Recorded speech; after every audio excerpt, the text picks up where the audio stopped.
Hello दोस्तों, स्वागत है आपका अपने प्यारे से परिवार बोधि इंस्टीट्यूट पर। अब हम लोग क्या करने वाले हैं इस वीडियो में, जितने भी महत्वपूर्ण आपके इंडेक्सेस हैं, जो सूचकांक हैं, जो हमारे एग्जाम में लगातार आते रहते हैं या जो महत्वपूर्ण रिपोर्ट्स हैं, उन्हें हम यहाँ पर डिस्कस करेंगे। राष्ट्रीय घटनाक्रम आपका प्लेलिस्ट बनी हुई है, जाकर आप देख लीजिएगा। टेलीग्राम चैनल पर भी आपको पीडीएफ दे दी गई है, साथ ही यूट्यूब चैनल पर आपके यहाँ पर प्लेलिस्ट प्रोवाइड कर दी गई है। आज यह तीसरा वीडियो होने वाला है और यह वीडियो जो हमारा आई दृष्टि मैगजीन उसका अंतरराष्ट्रीय घटनाक्रम है, उसके पेज नंबर 75 से लेकर के 88 तक जब आप जाओगे तो वहां पर सारी रिपोर्ट और सारे इंडेक्सेस कवर किए गए हैं। अब वो सारी रिपोर्ट और इंडेक्सेस से जो महत्वपूर्ण इंफॉर्मेशन है, जो आपके एग्जाम के लिहाज से जरूरी है, वो निकालकर आपको हैंड रिटन में यहां पर दे दी जाएगी। ये पीडीएफ भी हैंड रिटन आपको टेलीग्राम चैनल पर ही मिल जाएगी। डिस्क्रिप्शन में आपको टेलीग्राम चैनल की लिंक मिल जाएगी, वहां से जाना है और यह जो पीडीएफ है इसको डाउनलोड कर लेना है। साथ ही इस वीडियो में क्या किया जाएगा, आपको बढ़िया से अच्छे से निमोनिक्स और जितने तरीके हो सकेंगे याद रखने के, ताकि एटलीस्ट आप एग्जाम तक इन चीजों को याद रख सको, बार बार रिवाइज करके। आपको वहां एग्जाम में ये चीजें कंफ्यूज एकदम नहीं होना है इन टॉपिक पर, और इस टॉपिक से प्रश्न जरूर आता है अपने एग्जाम में। ठीक है, तो शुरू करते हैं। देखते हैं सबसे पहले यहां पर हमारे पास दी हुई है, पहली रैंक है विश्व प्रतिभा रैंकिंग, अर्थात जो ग्लोबल टैलेंट रैंकिंग होती है। इस टैलेंट रैंकिंग के बारे में आपसे प्रश्न का पूछा जाएगा। ज्यादातर जो इंडेक्सेस होते हैं पहले समझ लीजिए, या तो टॉप कंट्री कौन सा है या इंडिया की रैंक। और सबसे ज्यादा अगर प्रश्न कहीं से बनाया गया है, अगर आप इंडेक्स उठाकर देखोगे, प्रीवियस ईयर के क्वेश्चन उठाओ, प्रीवियस ईयर के जब क्वेश्चन उठाओगे तो वहां से पता चलेगा या तो जो महत्वपूर्ण जारी करता है, ठीक है, कौन जारी करता है वो इंडेक्स, या फिर वो कौन टॉप कर रहा है, या फिर इंडिया की रैंक क्या है। उसमें भी सबसे ज्यादा महत्वपूर्ण रहता है इंडिया की रैंक क्या है। तो यहां से अपने प्रश्न बहुत बनते हैं। अब हम देखो एक एक करके जितने इंडेक्सेस है ना, मैक्सिमम चीजें यहाँ पर 90 to 95% यही याद होगी। और देखो कैसे याद होगी, ये वीडियो आखिरी तक देखना, और मजा आए तो फिर फीडबैक कमेंट में जरूर दे दिया करो, ठीक है, और शेयर करते रहो। वो तो मजा आए तो शेयर कर लिया करो, ठीक है। तो सबसे पहले देखते हैं विश्व प्रतिभा रैंकिंग। तो विश्व प्रतिभा रैंकिंग का जारी करता है आईएमडी। देखो, institute for management and development के द्वारा यह जारी की जाती है। अब यहाँ टॉप करता है स्विट्जरलैंड और भारत की रैंक है 63। ये तो हो गया पढ़ने के स्तर पर चीजें पढ़ ली आपने, कैसे याद रखनी है, ब्रेन में आपको ये इंफॉर्मेशन घुसानी भी तो है, ताकि ये परमानेंट आपके ब्रेन में, ये जैसे रिवाइज करो आप कंफ्यूज मत हो, सीधे आंसर सही टिक करो, ठीक है। अब देखो यहाँ पर आईएमडी के द्वारा, जो इंस्टीट्यूट फॉर मैनेजमेंट डेवलपमेंट है, इसके द्वारा दो रैंक महत्वपूर्ण है जो जारी की जाती हैं। एक है हमारी टैलेंट रैंकिंग और दूसरी अभी आगे इसी में पढ़ेंगे कॉम्पिटिटिवनेस, ठीक है, प्रतिस्पर्धा जो रैंकिंग होती है। समझते हैं दोनों में भारत की रैंक कैसे याद रखनी है और दोनों में टॉप कौन कर रहा है। देखो, टैलेंट वाली जो हो या फिर कॉम्पिटिटिवनेस इंडेक्स हो, आईएमडी की जो दोनों आपकी ये रिपोर्ट्स हैं, दोनों इंडेक्सेस हैं, इसमें टॉप करता है स्विट्जरलैंड, ठीक है। अब स्विट्जरलैंड का निमोनिक हमने क्या बनाया था, याद करो, स्वीट बनाया था कि नहीं। देखो कैसे अभी इसको कनेक्ट करेंगे, जो निमोनिक हमने एक बार बना लिए हैं, जो टर्म, जो कीवर्ड हमने एक बार बनाए हैं, वही कीवर्ड पकड़ कर याद करना। ये नहीं कि नए नए कीवर्ड, हर अगर शब्द पर आप नए नए कीवर्ड बनाते चले जाओगे तो इतना कंफ्यूजन हो जाएगा कि उस कंफ्यूजन में याद कुछ नहीं रहेगा। इसलिए हम लोग एक बार जो बना लेते हैं, आदि अनंत काल तक वही चलता रहता है। क्यों चलता है? ताकि परमानेंट आपके दिमाग में ये फिक्स रहे कि इसी से हमको रिलेट करते हुए अपनी निमोनिक, अपने ट्रिक को याद रखना है, ठीक है। तो ये थोड़ा सा साइंटिफिक तरीका भी होता है, ताकि आप, नहीं तो फिर ट्रिक ही याद रहेगी, बाकी कुछ नहीं याद रहेगा, इसलिए यह किया जाता है। समझ में आया? अब देखो आईएमडी, आईएमडी को पढ़ना है, आई एम डॉन, ठीक है, आई एम डॉन दिख रहा है ना, आई एम, तो बोले आई एम डॉन, वो बोलता तो है लेकिन इसके साथ साथ वो क्या है, बहुत टैलेंटेड भी है और कॉम्पिटिटिव नेचर का भी है, ठीक। टैलेंटेड है, कॉम्पिटिटिव नेचर का है, दोनों उसके अंदर क्वालिटी है ये, और है इसीलिए बोलते हैं ना कि भले वो अपने आप को आई एम डॉन बोल रहा है, आईएमडी से आपको याद रखना है, भले वो अपने आप को आई एम डॉन बोल रहा है, टैलेंटेड है और साथ ही कॉम्पिटिटिव नेचर का, यानी कि प्रतिभा है और प्रतिस्पर्धा भी है, इसीलिए तो बोलते हैं बहुत स्वीट है वो, है ना, बहुत स्वीट है कि नहीं है, तो बोले स्वीट से याद होगा स्विट्जरलैंड। तो अब आईएमडी का चाहे टैलेंट इंडेक्स हो चाहे कॉम्पिटिटिवनेस इंडेक्स हो, दोनों में कौन टॉप कर रहा है, बोले स्विट्जरलैंड टॉप कर रहा है। अब आते हैं यहाँ पर भारत की रैंक कैसे याद रखनी है। देखो, बोले यार टैलेंट, बोले अब बताओ यार टैलेंट क्या है उसके अंदर, तो टैलेंट के आपको क्या गिन लेना है, टैलेंट के आपको नंबर गिनने हैं, कितने हैं भैया, अल्फाबेट कितने हैं यहाँ पर, टैलेंट आपने लिखा यहाँ पर, ध्यान से सुनना, सारी चीजें कैसे याद होंगी। टैलेंट लिखा तो 3 और 3 6, बोले 6 यहाँ पर आपको अल्फाबेट नजर आए, टोटल आपको गिनती करनी है टैलेंट लिख के, अभी बहुत सारी चीजें ऐसे याद होंगी, तो 6 आए उसके अंदर, टैलेंट यही है कि 6 को आधा कर देता है, ठीक है, 6 को आधा कर देता है, यही टैलेंट है उसके अंदर। क्या टैलेंट है, बोले टैलेंट यही है कि 6 को आधा कर देता है, जो 6 और 3 आपने लिखा, और ये किसकी रैंक है, ये भारत की रैंक है। तो टैलेंट इंडेक्स में भारत की रैंक है 63 है। अब कॉम्पिटिटिवनेस इंडेक्स में क्या है, देखो कंपटीशन जब भी होता है तो उसमें वो 4 लोग जरूर याद होंगे आपको, कि वो जो 4 लोग होते हैं वो हमेशा आपको एक नंबर पे आने से रोकते हैं कि नहीं रोकते हैं। बोले जब भी कंपटीशन कंपटीशन बढ़ता है तो बोले वही 4 लोग, कौन कि 4 लोग क्या कहेंगे, बोले वही 4 लोग आपको 1 नंबर पर आने से हमेशा रोकेंगे कंपटीशन में। तो इसीलिए भारत की रैंक यहाँ कॉम्पिटिटिवनेस में क्या है, 4-1 है। याद रखने के लिए बताया है कि कॉम्पिटिटिवनेस में इंडेक्स में रैंक कितनी है, 4-1 है, क्योंकि वही 4 लोग हैं जो कंपटीशन में आपको हमेशा 1 नंबर पे आने से रोकेंगे। बोले 4 लोग 1 पे आने से रोकते हैं तो 41 रैंक। और टैलेंट क्या है भैया, टैलेंट में 6 अल्फाबेट दिखे आपको हैं, और 6 को टैलेंट है उसको आधा करने का। तो ये 63 हो गई भारत की टैलेंट इंडेक्स में। दोनों किसके द्वारा जारी, आईएमडी के द्वारा।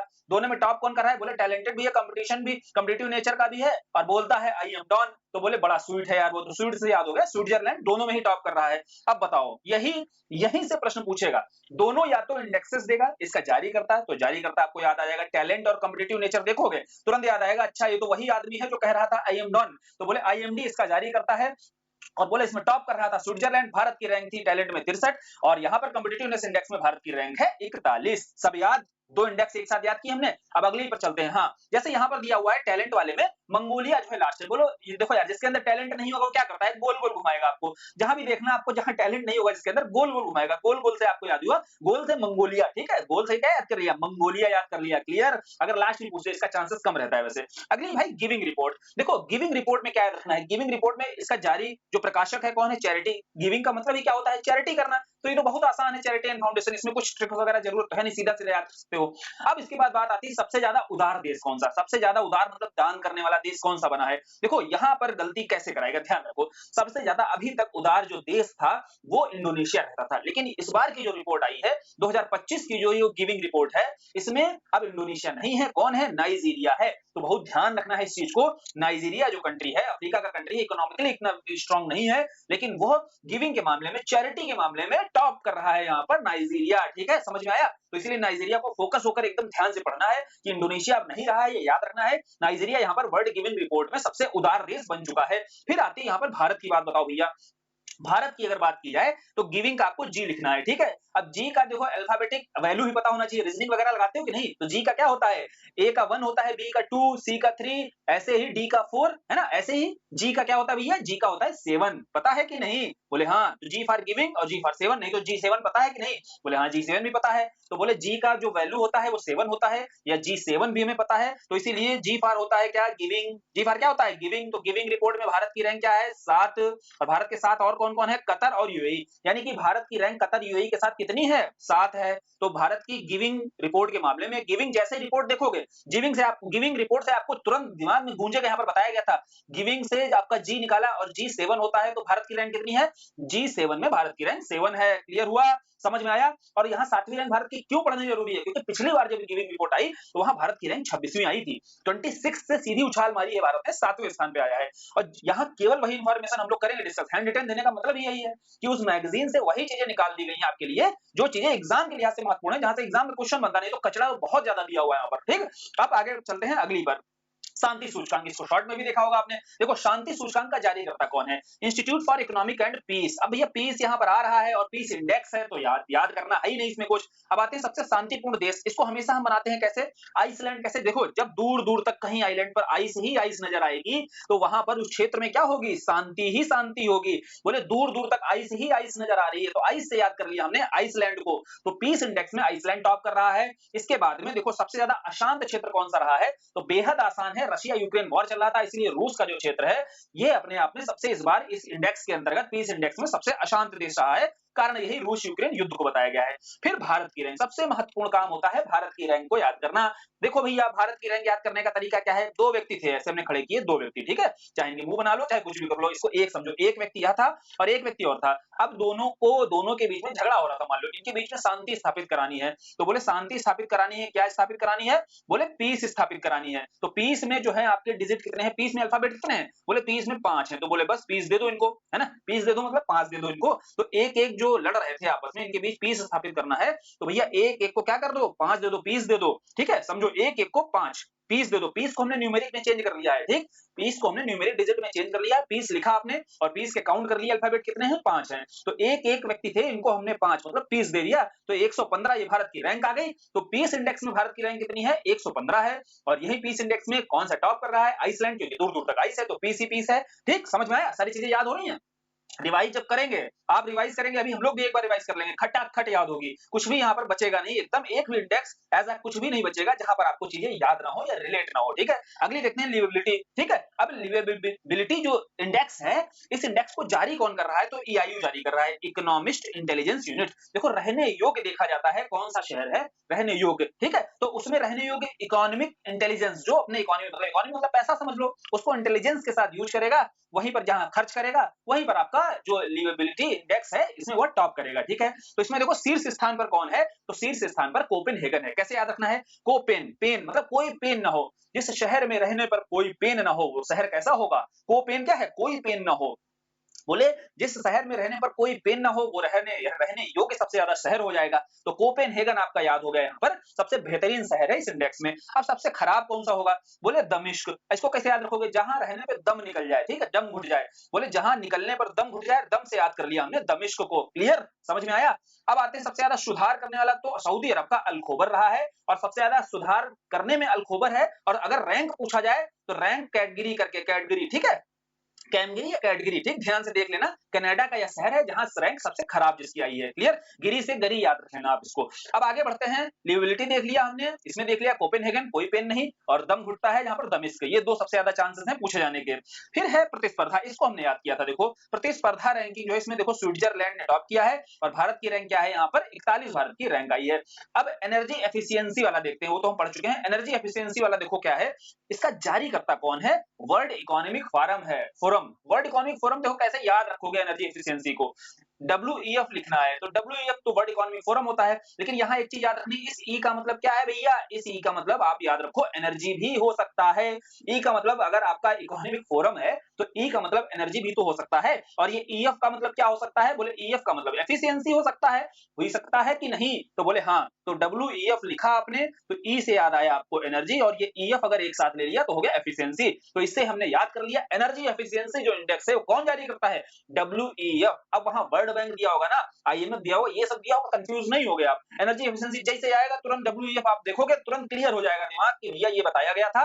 अब हमको कंफ्यूज होकर के कोई और ऑप्शन मारना ही नहीं है, क्योंकि स्कोप ही नहीं बचा है वहां पर। अब अगली देखते हैं कि यहाँ पर शीर्ष पे कौन है, तो स्वीडन यहाँ पर टॉप करता है, हमेशा यहाँ पर टॉप करता है। देखो एनर्जी एफिशिएंसी आपको बोला जाता है, आप एनर्जी को एफिशिएंटली यूज कीजिए। आपसे पूछा गया यूज किया, बोले आपने डन, ठीक है। स्वीडन को कैसे याद करते हैं, डन, आपने बोला डन, हो गया, ठीक है, यूज कर रहे हैं हम, तो स्वीडन आपने याद कर लिया ऐसे। अब भारत की रैंक यहाँ पर देखते हैं, तो भारत की बहुत मजेदार तरीका है कैसे। देखो एनर्जी एफिशिएंट मतलब क्या है, स्वच्छ ऊर्जा का आप यूज करोगे, ठीक है, SDG में आप योगदान दोगे। अब एनर्जी को लेकर के दो चीजें याद हो जाएंगी, एक चीज और याद हो जाएगी कि एनर्जी को लेकर के हमारा सस्टेनेबल डेवलपमेंट गोल कौन सा है, बोले सस्टेनेबल डेवलपमेंट गोल है हमारा 7। कैसे याद किया था, इसको भी याद किया था, और नहीं याद है तो ध्यान से देखना, अभी इस SDG जितने हैं ना सारे याद करा देंगे, कमेंट बॉक्स में आप बताना अगर SDG नहीं याद होते हैं। देखो 7 लिखा, 7 में सेव आगे ऐसे पढ़ो, और EN क्या है, एनर्जी, बोले सेव एनर्जी, यही तो है भैया SDG 7, ठीक है।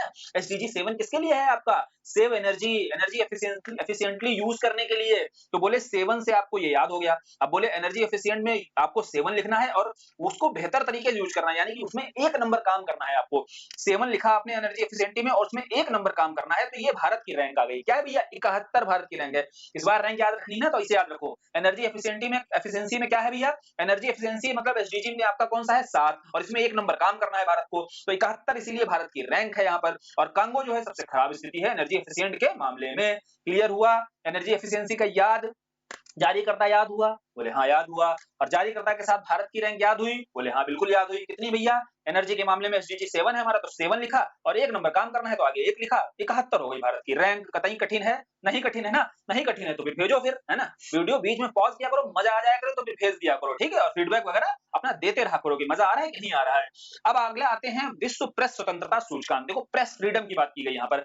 अब प्रेस फ्रीडम को लेकर के सबसे ज्यादा महत्वपूर्ण है यहाँ पर, एक तो इसका जो टॉप कर रहा है, कहां पर प्रेस को फ्रीडम को लेकर के सबसे बेहतरीन स्थिति है, और भारत की इस मामले में क्या स्थिति है, दो चीजें महत्वपूर्ण हो जाती है सबसे ज्यादा यहाँ पर जानना।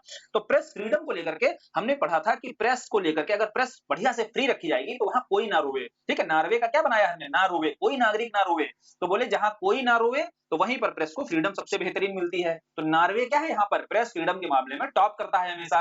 अब बात आती है भारत। देखो भारत में क्या था, भारत में दो व्यक्ति थे, जैसे हमने पीस याद किया था वैसे देखो कनेक्ट होगा दोनों। अभी प्रेस फ्रीडम और पीस दोनों याद होंगे, दोनों एक तरीके से याद हो जाएंगे, कंफ्यूज नहीं होना है, क्योंकि वहां 115 थी, यहाँ 151 है, कहीं गड़बड़ ना कर दो। अब नहीं गड़बड़ होगा, यहाँ ध्यान से सुन लेना सारी चीजें। देखो जैसे ही आप प्रेस के बारे में देखोगे, प्रेस जैसे ही लिखोगे आप, तो 1-2 व्यक्ति थे मान लो, ये व्यक्ति दिख रहे हैं आपको? 2 व्यक्तियों के बीच में प्रेस रहेगी, ठीक है? 2 व्यक्तियों के बीच में प्रेस रहेगी, वही झगड़ा होता रहेगा, ठीक? काम क्या है प्रेस का? यही करना, झगड़ा कराना। 2 व्यक्तियों के बीच में झगड़ा, और 5 क्यों लिखा? क्योंकि 5 प्रेस आप पढ़ो ना, जैसे पीस में लिखे थे कितने लेटर आपके अल्फाबेट आ रहे हैं? प्रेस में भी आपके 5 ही हैं, तो बोले ये प्रेस जो है अगर 5 बीच में दिख रहा है, इसका मतलब दोनों व्यक्ति झगड़ा कर रहे हैं। अब दोनों को ले आए हम पास-पास, और उनको क्या दे दिया हमने? पीस वाले 5 उठाकर दे दिए, ठीक है? देखो पीस वाले जैसे ही 5 उठाकर दिए, तो दोनों आ गए पास-पास। अब देखो प्रेस और पीस गड़बड़ होगा? कभी नहीं होगा। प्रेस क्या है? प्रेस भैया देखो यार झगड़ा कराने का काम करती है भारत में।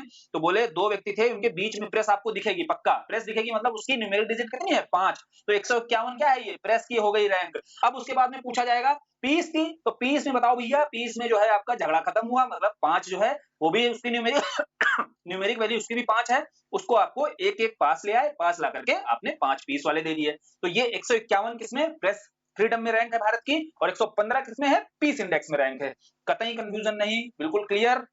क्लियर है तो फिर ठीक है, आगे बढ़ते हैं। सैन्य खर्च के मामले में देखो, सैन्य खर्च जो है स्टॉकहोम बेस्ड आपका ये इंस्टीट्यूट है, यह जारी करता है किस देश ने अपने यहाँ के सैन्य पर कितना खर्च किया है, अपने यहाँ की सेना पर कितना खर्च किया जा रहा है। तो इसमें जीडीपी की हिस्सेदारी देखी जाती है कि कितना प्रतिशत है। तो औसत रूप पर वैश्विक स्तर पर देखा जाए तो 2.5% है जो राष्ट्र है, सैन्य व्यय का हिस्सा है उनका। जीडीपी का कितना है? 2.5%, ये औसत रूप से है। अगर देखा जाए इस बार जो वृद्धि हुई है पिछले साल की तुलना में, रिपोर्ट के अनुसार 9.4% की वृद्धि हुई है। इसमें महत्वपूर्ण सबसे ज्यादा क्या है कि भारत कितना खर्च कर रहा है भैया? भारत देखो 2.3% जो है अपनी जीडीपी का खर्च करता है। औसत कितना है? 2.5%, ये अभी भी इससे कम है। क्लियर बात है? समझे बात को? सबसे ज्यादा जो खर्च करने वाला यहाँ पर इस रिपोर्ट के अनुसार, सैन्य खर्च रिपोर्ट सिपरी की रिपोर्ट के अनुसार, सबसे ज्यादा जो खर्च करता है वो यूएसए खर्च करता है 9997 बिलियन डॉलर। उसके बाद चाइना है, फिर रशिया है, फिर जर्मनी है। भारत कहां पर है? भारत 5वां स्थान है। ठीक है, समझ में आया? भारत सैन्य खर्च के मामले में 5वें स्थान पर है, महत्वपूर्ण ये है सबसे ज्यादा। और कितना है? 2.3%। ठीक, समझना, ध्यान रखना, 2.3% ही है, जबकि औसत वैश्विक स्तर पर कितना है? 2.5% है। अभी भी हम 0.2% कम है औसत स्तर से। क्लियर? समझ में आया? तो सैन्य खर्च के बारे में इतनी महत्वपूर्ण जानकारी थी। आगे बढ़ते हैं। The Asia university ranking. इस दी का मतलब क्या है? The higher education. ठीक है, अब देखो डी एशिया यूनिवर्सिटी रैंकिंग की बात हो रही है, तो डी में आपको ऐसे डी लिख लेना है। ठीक है, डी का आपको टी याद रखना है। टी किसके पहले किसके बाद आता है? बस दोनों भी याद हो जाएगा एकदम। डी में आपको टी याद रखना है, टी पकड़ना है। अब टी से पहले क्या आता है? एस आता है। बोले एस से ही एशिया की जो टॉप करेगी वो सिहुआ है। एस से आपको याद रखनी है एशिया की जो टॉप कर रही है यूनिवर्सिटीज में, वो सिहुआ है। और एस से ही याद रखना है भारत की साइंस, यानी कि Indian institute of science. Indian institute of science यह भी एस से है आपकी, जो भारत की यहाँ पर टॉप कर रही है यूनिवर्सिटी। किसमें? एशिया यूनिवर्सिटी रैंकिंग में। पहले तो देखा जाएगा एशिया की कौन टॉप कर रही है। बोले दी है ना, तो दी से हमने देखा दी, टीएचई है ना, द हायर एजुकेशन। तो टी से पहले आता है एस, तो एस जैसे अल्फाबेट आप लिखोगे वैसे एस से दोनों, एशिया की जो टॉप है सिहुआ, वो क्लियर हो गई, और भारत की जो है वो साइंस है। IIT Delhi, IIT Kanpur, IIT Madras, ये सब देगा ऑप्शन में, लेकिन याद क्या रखना है? याद रखना है एस फॉर साइंस। और साइंस मतलब इंडियन इंस्टीट्यूट ऑफ साइंस जो बेंगलुरु की संस्थान है, ये इसने टॉप किया है। किसमें? दी वाली में। दी वाली में क्यों टॉप किया उसने? क्योंकि टी से पहले आता है एस। याद रखने का तरीका बता रहे हैं, वहां पर ऑप्शन आएंगे तो कंफ्यूजन नहीं होगा। ठीक है, अब आगे बढ़ते हैं सामाजिक रिपोर्ट पर। सोशल रिपोर्ट आती है तो यूएनडीएसए यानी कि जो डिपार्टमेंट है इकोनॉमिक एंड सोशल अफेयर्स का, यूएन का, यूनाइटेड नेशन का जो department of economic and social affairs है, इसके द्वारा ही यह रिपोर्ट जारी की जाती है। यहाँ बेसिकली बताया गया है कि कितना प्रतिशत व्यक्ति है जो 60% के आसपास संघर्ष है, स्ट्रगलिंग है, और 69 करोड़ है जो अत्यधिक गरीबी की अवस्था में है। ठीक है, तो चलो ये डेटा वगैरह जो है ये मेंस के लिहाज से महत्वपूर्ण था, लिख दिया गया है ताकि ये ना रहे यार कि ये चीज एकदम छोड़ दी है। अब देखो पवन रिपोर्ट पर आते हैं, जो विंड रिपोर्ट है। देखो पवन रिपोर्ट के मामले में यहाँ पर जानकारी क्या रखनी है? एक तो वैश्विक पवन ऊर्जा परिषद जो काउंसिल है, इसके द्वारा जारी की जाती है, महत्वपूर्ण नहीं है क्योंकि पवन ऊर्जा देखते ही ये काउंसिल के बारे में इजीली आप बता दोगे।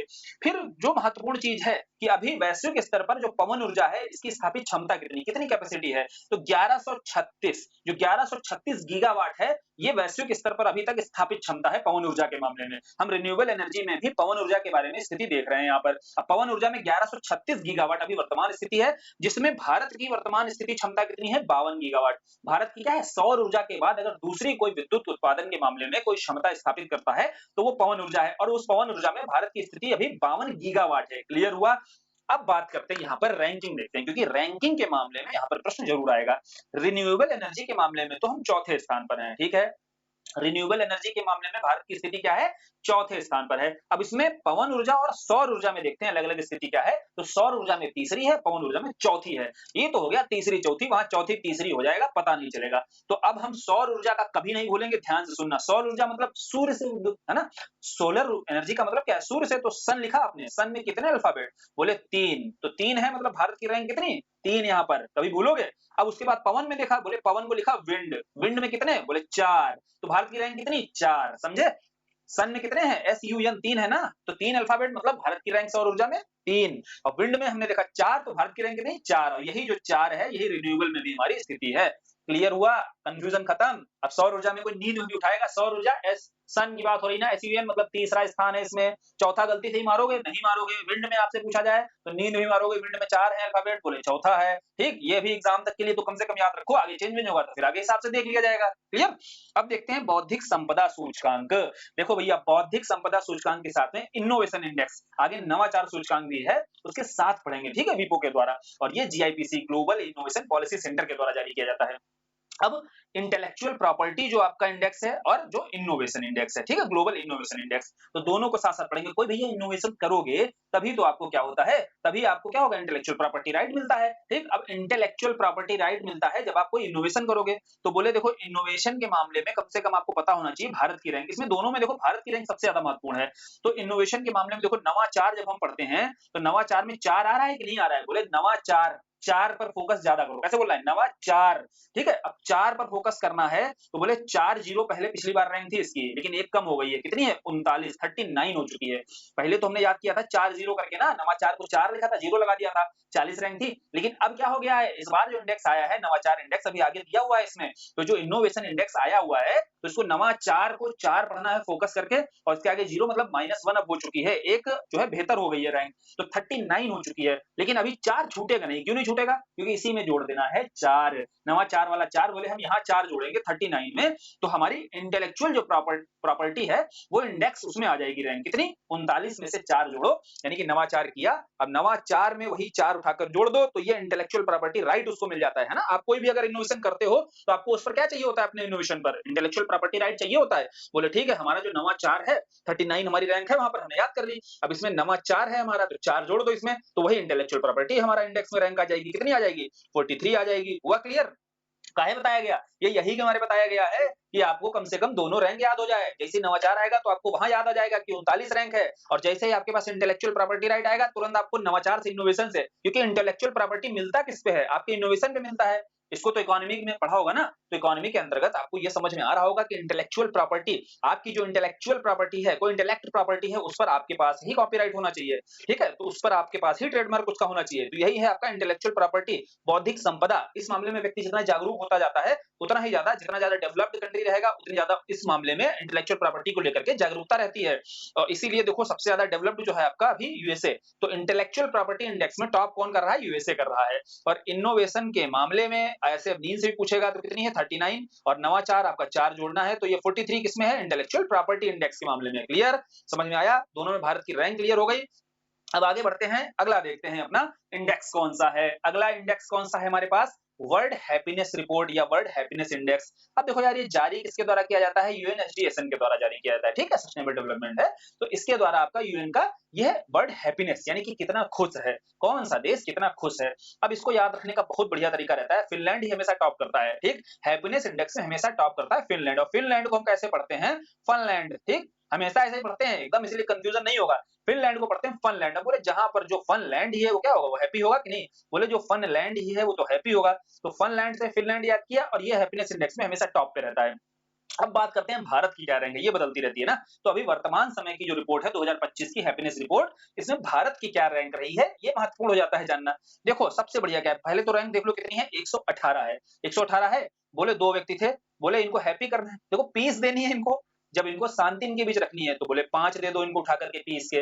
अब बोले यार अब यहाँ पर क्या है, इनको हैप्पी भी तो करना है। बोले हाँ यार हैप्पी तो करना है। पूरा सब रिलेट करेगा, सारे इंडेक्स आपस में रिलेट करेंगे, मतलब सारी चीजें जो यहाँ पर बताई जाएंगी आधे घंटे के अंदर 30-35 मिनट में, वो सारी चीजें एग्जाम में इंडेक्स को लेकर के जब आप जाइए 10-15 मिनट में स्पीड में लगा करके दोबारा रिवाइज कर लीजिएगा। एक एक चीज वहां एक एक इंडेक्स को लेकर यहाँ याद आएगी चीज, ठीक है, यही याद होगी सारी, कोई भी कंफ्यूजन नहीं रहेगा। बोले देखो जब पीस था तो पीस का तुरंत अब कभी नहीं जिंदगी में भूलोगे 115। अब जैसे ही 115 हमने देख लिया पीस इंडेक्स की रिपोर्ट की रैंक है, अब बोले इनको हैप्पी करो, तो दोनों व्यक्ति पास पास तो है, हैप्पी करने के लिए इनको क्या दिया जाए, 8 क्यों दिया जाए, देखो हैप्पीनेस का एच लिखना है, एच से क्या बन रहा है, एच से 8 बन जाएगा, ठीक। आप भी बनाओ इसे, एच लिखो कॉपी पे और एच से क्या हो सकता है, ऊपर जोड़ दो नीचे जोड़ दो, बच गया 8, बन गया 8, तो बन गया 8, बोले एच से 8 बन रहा है, बस हैप्पीनेस का हमने 8 पकड़ लिया। और 8 से आपको क्या करना है, आपको समझो बात को, 8 यहाँ पर दे देना है 2 व्यक्तियों को, तो 118 यहाँ पर भारत की रैंक आ गई। तो ये दोनों व्यक्ति जो है पास-पास खड़े थे, हैप्पी करना है तो 8 देना है। 8 क्यों देना है, क्योंकि हैप्पीनेस एच से क्या बनना है, 8 बनना है। और हैप्पीनेस के एच से जब 8 बना लोगे तो वहां पर ऑप्शन में भी आप एक तरीके से एलिमिनेट कर सकते हो। 115, 116, 117, 118 अगर रैंक दी हुई है, हैप्पीनेस का 8 ही याद है, मान लो और कुछ नहीं याद आ रहा है, तो 8 भी याद है तो 118 तो मारोगे और तो कुछ नहीं मारोगे ना। चलो फिर ऐसे एलिमिनेशन से भी आप तो अपना आंसर ठीक कर सकते हो कि नहीं कर सकते हो। लास्ट है यहाँ पर अफगानिस्तान ही रहता है हमेशा हैप्पीनेस के मामले में। और विश्व प्रसन्नता शिखर जो सम्मेलन हुआ है, ये कहाँ पर हुआ है, यूएसए में हुआ है, क्लियर। आगे बढ़ते हैं, अब अगली हमारे पास कौन सा है, अगला इंडेक्स है हमारे पास भ्रष्टाचार बोध, यानी कि करप्शन जो परसेप्शन के द्वारा जारी किया जाता है, ट्रांसपेरेंसी इंटरनेशनल, ठीक है। अब देखो ये करप्शन जो परसेप्शन इंडेक्स है, करप्शन परसेप्शन जो आपका इंडेक्स है, ये किसके द्वारा जारी किया जाता है, ट्रांसपेरेंसी इंटरनेशनल के द्वारा जारी किया जाता है, ठीक है, सीपीआई लिखा हुआ है वही सोच है, ठीक है, ट्रांसपेरेंसी इंटरनेशनल के द्वारा ये जो है जारी किया जाता है करप्शन परसेप्शन इंडेक्स। अब करप्शन परसेप्शन इंडेक्स में ये भी याद किया था, कैसे याद किया था, देखो कहीं भी करप्शन हो रहा है, करप्शन हो रहा है, अगर कोई व्यक्ति करप्ट कर है, ठीक है, करप्शन कर रहा है, ठीक, किसी भी सिस्टम में करप्शन होता है, अगर उसको कोई भी मार्क नहीं छोड़ेगा, ठीक है, अगर कोई मार्क नहीं छोड़ेगा तो करप्ट दिखाई नहीं देगा। समझे बात को कि नहीं, अगर उसका कोई भी मार्क नहीं छूट रहा है तो करप्ट बिल्कुल नहीं दिखाई देगा। बोले डेनमार्क ही है वो कंट्री जो कोई मार्क नहीं छोड़ता है, ठीक है, जहां पर कोई मार्क नहीं मिलते हैं, किसके, करप्शन के, बोले नो मार्क, ठीक, कोई मार्क नहीं मिलता है वहां पर करप्शन का। तो मार्क से याद आया कि हमने याद किया डेनमार्क को, तो डेनमार्क ही वह कंट्री है जो करप्शन परसेप्शन इंडेक्स में टॉप है, यानी कि जहां पर करप्शन फ्री कंट्री एक तरीके से पूरी तरीके से वो जाना जाता है डेनमार्क को। अब आते हैं भारत की रैंक, देखो कैसे मजेदार तरीका है एकदम भारत की रैंक याद करने का। भारत में देखो करप्शन तो खूब होता है, दबा के होता है, और इसकी रैंक में ही देखो करप्शन छुपा हुआ है, कैसे छुपा हुआ है ध्यान से देखना। रैंक आपने लिखा, आप देखो क्या कर सकते हो, 9 है ना, बोले 9 में देखो करप्शन दिखाते हैं, 9 को ही यहाँ लोग 6 बना देते हैं। बोले देना था मान लो 96 लाख रुपया और 9 को 6 बना दिया तो 66 लाख हो गया, ठीक है। तो ये देखो करप्शन मिला कि नहीं दिखा देखने को, तो भारत की रैंक में ही करप्शन है भाई, ठीक है। तो भारत की रैंक में करप्शन है, मतलब 9 को 6 बना देते हैं भारत में, तो यही 96 जो है क्या भारत की रैंक है, ठीक है। 96 क्या है, भारत की रैंक है, तो रैंक में ही करप्शन दिखेगा और भारत की रैंक कभी नहीं भूलोगे। अब आगे चलते हैं, अगली देखते हैं, अगला इंडेक्स है लोकतंत्र सूचकांक, डेमोक्रेसी इंडेक्स। देखो समझो बात को, यहाँ पर जब हमने नॉर्वे पढ़ा, जहां ना रोवे कोई, तो प्रेस को लेकर के फ्रीडम जहां पर रहेगी, जहां प्रेस मस्त एकदम फ्रीली काम करेगी, चौथा स्तंभ है हमारा, है कि नहीं है प्रेस। बोले सब कुछ देखो याद होगा, रिलेट करना है सारी चीजें यार, इंडेक्स जो एटलीस्ट हमारे पास रहे वो रिलेट रहेंगे तो सारी चीजें एकदम याद रहेंगी, कंठस्थ हो जाएंगी और यही याद होगी, बिल्कुल याद होगी। अगर शुरू से कंसंट्रेट होकर वीडियो पूरा देख रहे होगे तो देखो जैसे यहाँ बताया गया कि प्रेस फ्रीडम, जहां प्रेस फ्री रहेगी वहां कोई ना रोवे, है ना, कोई ना रोवे। बोले नॉर्वे ही है जहां प्रेस फ्री है और प्रेस चूंकि चौथा स्तंभ है, तो लोकतंत्र के लिए भी बेहतरीन, तो लोकतंत्र भी बेहतरीन कहां पर होगा, वहीं पर होगा जहां कोई ना रोवे, तो नॉर्वे यहां पर भी टॉप करेगा, तो टॉप कंट्री याद करने में कोई समस्या ही नहीं, ठीक है, समझ में आया। अब बोले जब टॉप कंट्री याद हो गई है तो अब हम देखते हैं कि डेमोक्रेसी के मामले में, अब यहां हमने समझा कि डेमोक्रेसी के मामले में क्या भैया, चौथा स्तंभ क्या है हमारा, प्रेस है ना। अब चारों स्तंभ काम करेंगे बेहतरीन तभी हमारा लोकतंत्र बेहतरीन रहेगा। बोले चारों स्तंभ जब कैसे काम करें, एक नंबर काम करें, तो बोले लोकतंत्र अगर बेहतरीन रखना है तो चारों स्तंभ कैसे काम करने के लिए चाहिए, चारों नहीं तो एटलीस्ट चौथा स्तंभ हमारा शानदार काम करना चाहिए, तो चौथा स्तंभ एक नंबर का काम करना चाहिए। तो ये भारत की रैंक है, क्यों बताया जा रहा है, कोई चीज अगर बोली जा रही है उसको साथ साथ लिखा भी जा रहा है तो ध्यान से सुना करो और देखा करो। चौथा स्तंभ है, अगर एक नंबर काम करे तो ये भारत की रैंक लिख दी मैंने, 41 लिख दी, तो 41 जो है ये भारत की रैंक है। और ना रोवे मतलब प्रेस फ्रीडम जहां वहीं लोकतंत्र बेहतरीन, तो दोनों में क्या है भैया, प्रेस फ्रीडम हो चाहे डेमोक्रेसी इंडेक्स हो, दोनों में टॉप कौन कर रहा है, नॉर्वे कर रहा है, ठीक है। मैक्सिमम चीजें यही याद हो रही हैं। अब देखो आते हैं नवाचार, नवाचार हम देख चुके हैं, जब इनोवेशन को इंटेलेक्चुअल प्रॉपर्टी से जोड़कर देखा हमने, है ना, इनोवेशन को किससे जोड़कर देखा इस इंडेक्स को, इंटेलेक्चुअल प्रॉपर्टी से। प्रेस फ्रीडम वाले को हम किससे जोड़कर देखे हैं, डेमोक्रेसी इंडेक्स, ठीक है। अब आगे बढ़ते हैं, भूख सूचकांक देखते हैं। देखो भैया, हंगर इंडेक्स। अब भूख सूचकांक बहुत डिबेटेबल रहा था, क्योंकि भारत सरकार ने यहाँ पर मानने से इनकार कर दिया था, क्योंकि यहाँ डेटा के स्तर पर जो भी आपके स्टैंडर्ड हैं, जो मानक हैं, यहाँ पर वो प्रयोग नहीं किए जाते हैं भारत के संदर्भ में। जो आपके यूरोपीय मानक हैं, उन मानकों का यूज करते हुए ही भारत की यहाँ बहुत खराब स्थिति दिखती है। भारत की रैंक कितनी है इस बार? 105वीं रैंक आई है। भूख की गंभीर स्थिति पाई जाती है भारत में। तो इसीलिए भारत सरकार के द्वारा इसका विरोध भी किया गया। हालांकि आप याद रख लो, खाली 105वीं रैंक आई है, यहाँ पर बहुत बुरी स्थिति है भारत की। इस बार जो भूख इंडेक्स, हंगर इंडेक्स है, इसमें जो भारत है, भारत सरकार के द्वारा डेटा दिया जाता है कि जो हमारे द्वारा बहुत सारे मिड डे मील जैसे प्रोग्राम चलाए जा रहे हैं, बहुत सारे प्रोग्राम भारत सरकार के द्वारा भूख को खत्म करने के लिए, हंगर को खत्म करने के लिए देश से चलाया जा रहा है, क्योंकि आपके मानक में वो शामिल ही नहीं होते हैं, इसीलिए आप भारत की स्थिति को इतनी खराब दिखाते हैं। क्लियर? तो ये चीजें हैं। तो हंगर इंडेक्स को लेकर ज्यादा नहीं, भारत की रैंक ध्यान रखने, क्योंकि रैंक पर ही बहुत ज्यादा यहाँ पर डिस्प्यूट भी देखने को मिला था। अब अगला है, लास्ट देखते हैं आज का। लास्ट कौन सा इंडेक्स बचा? Rule of law index. देखो भाई, रूल ऑफ लॉ इंडेक्स, इसका जारी करता कौन है? लॉ। देखो, लॉ का क्या क्या क्या काम होता है? जस्टिस प्रोवाइड कराना, है ना। कानून का काम क्या है? न्याय व्यवस्था स्थापित करना। बोले कानून का काम यही है, तो फिर कानून का काम करने वाला यही जारी करता रहेगा, वर्ल्ड जस्टिस प्रोजेक्ट। तो वर्ल्ड जस्टिस प्रोजेक्ट के द्वारा रूल ऑफ लॉ इंडेक्स जारी किया जाएगा। बात करते हैं इसके आगे। बात इसके आगे क्या करनी है? इसके आगे बात करनी है कि टॉप कौन कर रहा है और भारत की स्थिति क्या है ना। दो ही तो बातें करनी है। तो बोले टॉप कर रहा है डेनमार्क, ठीक है। अब देखो यार, डेनमार्क को हम जोड़ेंगे, कहां टॉप किया था इसने? हमारे पास एक इंडेक्स और था, करप्शन वाला। बोले जहां करप्शन नहीं भैया, वहां रूल ऑफ लॉ बेहतरीन रहेगा कि नहीं रहेगा? बोले बिल्कुल रहेगा। वहां लॉ जो रहेगा वो बहुत बेहतरीन रहेगा। वहां सबसे सुगम और शानदार तरीके से कानून व्यवस्था स्थापित की जा सकती है। क्यों की जा सकती है? क्योंकि वहां पर कोई करप्शन ही नहीं है। तो करप्शन परसेप्शन में कोई मार्क नहीं छोड़ता है, इसलिए रूल ऑफ लॉ बेहतरीन स्टेब्लिश है वहां पर। तो दोनों हमने जोड़कर याद कर लिए, करप्शन परसेप्शन और रूल ऑफ लॉ। दोनों क्या जोड़े हैं? दोनों में हमने कंट्री जोड़ा है, किसने टॉप किया है। ठीक है, टॉप कंट्री कौन सी है? डेनमार्क है, दोनों जगहों पर, रूल ऑफ लॉ के मामले में भी और करप्शन परसेप्शन के मामले में। ठीक, जारी करता कौन है भैया? लॉ का मतलब ही है जस्टिस प्रोवाइड कराना, तो जारी करता है आपका वर्ल्ड जस्टिस रिपोर्ट। अब आते हैं भारत की रैंक पर। देखो भैया, भारत की रैंक पर एक कहानी छोटी सी सुन लो, मजेदार है एकदम। दो दोस्त जा रहे थे एकदम घूमते हुए, ठीक है। दो दोस्त एकदम घूमते हुए जा रहे थे बाइक पर। अब एक दोस्त का क्या होता है, एक रूल ऑफ लॉ की बात हो रही है, एक दोस्त का कानून के तहत आगे एक व्यक्ति मिलता है, ठीक है, पुलिस वाला मिलता है। पुलिस वाला कहता है भैया एक काम सुनो, तो इस आदमी का, ये जो तुम्हारे साथ आगे तुम्हारा दोस्त बैठा हुआ है, इसका जो है, देखो ये कानून है, इस कानून के तहत ये व्यक्ति दोषी पाया गया है, और ये जहां पर अभी पीछे एक्सीडेंट करके आ रहा है, अब इसमें ये दोषी है, ये बताओ तुम इसके साथ थे क्या? तो वो बोलेगा नहीं भैया हम इसके साथ नहीं थे। बोलेगा नो। पुलिस वाला क्या पूछ रहा है उससे? देखो रूल ऑफ लॉ, लॉ का जैसे ही बताएगा, धमकी देगा उसको कि देखो यार ये भी एक्सीडेंट करके आ रहा है, अब ये तुम बताओ, आप इस दोस्त से पूछा जाएगा कि ये बताओ तुम इसके साथ थे?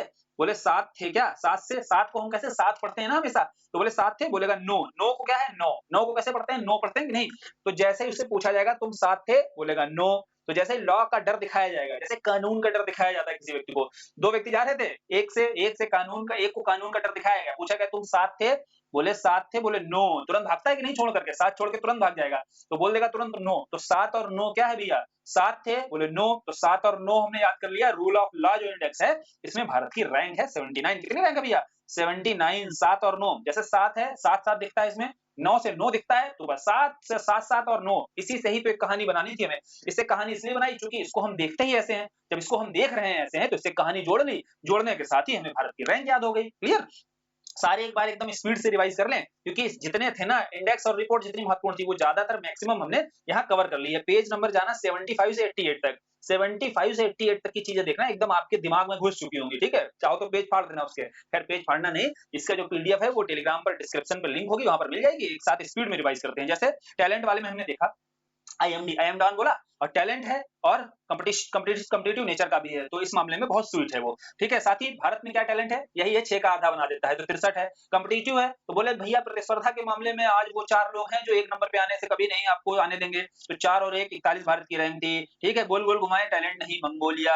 इसके बाद में आगे आते हैं, अगली कौन सा है? चैरिटी वाला। ठीक है, गिविंग रिपोर्ट, G7 याद किया, भारत की रैंक याद हो गई। और चैरिटी के मामले में नाइजीरिया टॉप है। पीस के मामले में देखा हमने, पीस का 5 है, तो 1-1 है, इसको पीस देनी है, और 1-1 के बीच में 5 जब रखोगे, यानी कि प्रेस प्रेस है जो लड़ा रही है, तो 151 क्या है, प्रेस फ्रीडम के मामले में यहाँ पर रैंक है। आइसलैंड दूर दूर तक आइस मतलब शांति ही शांति, स्पीड रिवीजन है, स्पीडी रिवीजन, ठीक है, समझना ध्यान से, सब कुछ पीछे अच्छे से पढ़ा होगा तो स्पीडी रिवीजन हो रहा होगा। लिवेबिलिटी के मामले में यानी रहने योग्य शहरों के मामले में बोले कोई पेन नहीं, जहां पर कोपेनहेगन, और जहां पर दम घुटता है दमिश्क है। फिर बढ़ते हैं आगे प्रतिस्पर्धा के मामले में। प्रतिस्पर्धा के मामले में देखो हमने देखा टैलेंट और कंपटीशन दोनों में ही स्वीट, बहुत स्वीट यानी कंपटीटिव नेचर का है, या टैलेंट है आई एम डॉन बोलता है तो स्वीट है तो स्विट्जरलैंड है।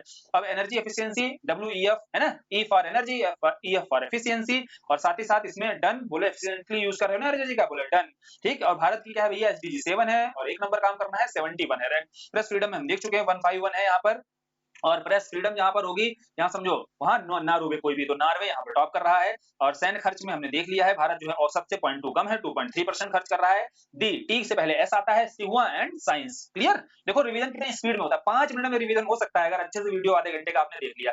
अब उसके बाद सोशल रिपोर्ट है, इसमें ज्यादा महत्वपूर्ण नहीं था। पवन रिपोर्ट में देखो, यहाँ पर पवन रिपोर्ट के मामले में देखना है 1136 गीगावाट, 52 जो है गीगावाट यहाँ ऊर्जा के भारत के द्वारा पवन ऊर्जा स्थापित है। लेकिन यहाँ रैंक देखनी है, सन में क्या है 3 है, अल्फाबेट तो 3 हो गई, विंड में 4 है, यही रिन्यूएबल में भी आपकी रैंक है।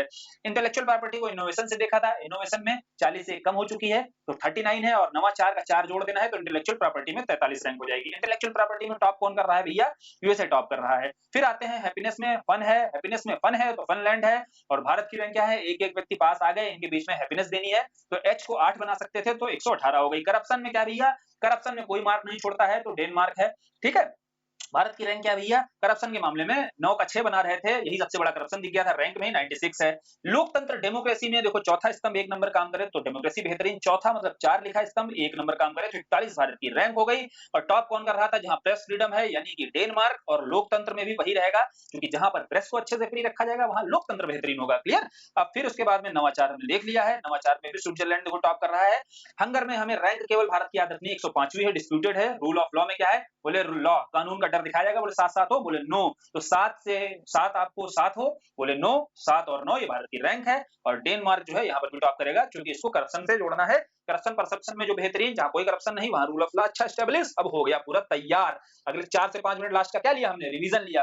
और अगर वीडियो पसंद आया करे तो शेयर वेयर कर लिया करो लास्ट टाइम पे, क्योंकि इंडेक्सेस रिपोर्ट ये सब महत्वपूर्ण है, सभी दोस्तों को शेयर कियो, ये आपकी जिम्मेदारी है। और चैनल जो है अपना नया चैनल है, इसको ज्यादा से ज्यादा प्यार देना है इस पर, ठीक है। चलो फिर वीडियो को खत्म करते हैं, धन्यवाद।